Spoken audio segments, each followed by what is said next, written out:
Humni walta'iinsa waraana bilisummaa Oromoo fi waraanni bilisa baasaa Gumuz daangaa Amaaraaf Gumuz irratti lola jajjabaa geggeessaa jirraa jedhan. Humni walta'iinsa waraana bilisummaa Oromoo fi waraana adda bilisa baasaa Beenishaangul Gumuz guyyaa kaleessaa jechuun mudda 28/2021 irraa jalqabee lola jabaa daangaa naannoo Amaaraaf Beenishaangul Gumuz gidduutti taasisaa jiraniin loltoota mootummaa hedduu ajjeesuu fi gariin madeessuu isaanii ifoomsanii jiru.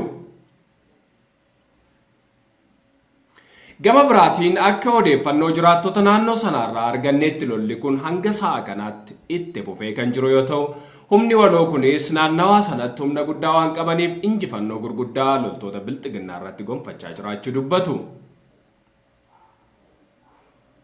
Oduma wal fakkaatuun waraanni bilisummaa Oromoo zoonii ba'aa lola guyyaa sadiif walitti fufee waraana bilxiginnaa waliin taasiseen loltoota mootummaa 80 ol ajjeesuun poolisoota federaalaa 15 harkaaf harkatti booji'ee meeshaalee adda addaa 40 irraa hiikkatee injifannoo gurguddaa galmeessaa jiraachuu beeksisee jira.